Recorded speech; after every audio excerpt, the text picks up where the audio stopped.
All right, today we're going to start looking at the expansion of the Western Territory of New Mexico and California and events that will eventually lead to the Mexican-American War and the United States gaining quite a bit of land in the Southwest and West.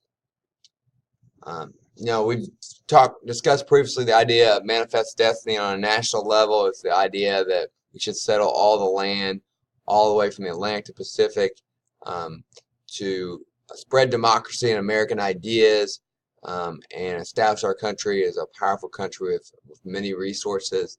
And this idea is really going to, in the late 1830s, early 1840s, going to gain a lot of momentum.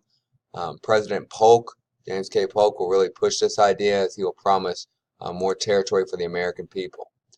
The big issue as we head west, though, is the new territory. We have this dark cloud of slavery hanging over America. Our founding fathers and early presidents, early leaders did not handle the issue of slavery. They did not end slavery when they had opportunities to do so. And now the question is, will slavery continue to expand to the West or not?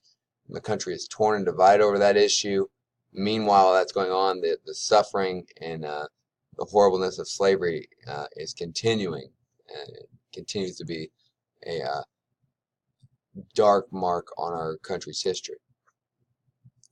This problem of slavery, they kept kicking the can down the road on it. You can't ignore problems in life. When you ignore a problem, you don't deal with it right away, it's just going to grow and grow and grow. And you got to do more than just focusing on the problem, just complaining about the problem. You have to actually focus on solutions.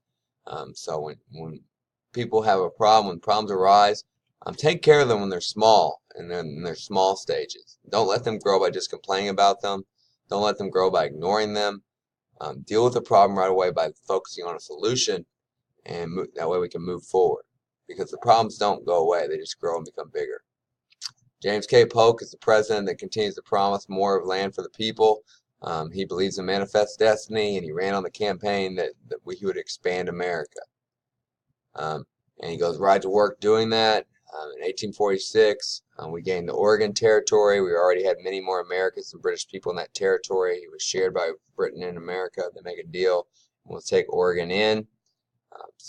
Again, now we're from coast to coast. In 1845, Congress approved the annexation of Texas after it had been its own country for several years. And so now we're adding territory. The country's starting to take shape. The only thing that's left is this far western territory, which will eventually be added after the Mexican-American War. California is still Mexican territory at this point. It has very Spanish culture. There are Spanish missions in each town. A mission is kind of like a combination of a church, government building, and store. Each town has these. It has a system where Native Americans did most of the physical labor, and the European descent people got most of the benefits. A very unfair system. Cowboy culture within California. Vaqueros or Mexican cowboys or Spanish cowboys, and they would do ranching because it was too dry to grow things, so they do a lot of ranching. And then, we really learned how to be cowboys from the Vaqueros, the Mexican Vaqueros. Eventually, over time, Californios came out. These were settlers of California who came from America. They had little or no connection with Mexico. They didn't want to listen to the Mexican government. And so you can see the same tension that happened in Texas as Americans moved into Texas will happen in California as well. And eventually that's going to lead to the split of California from Mexico.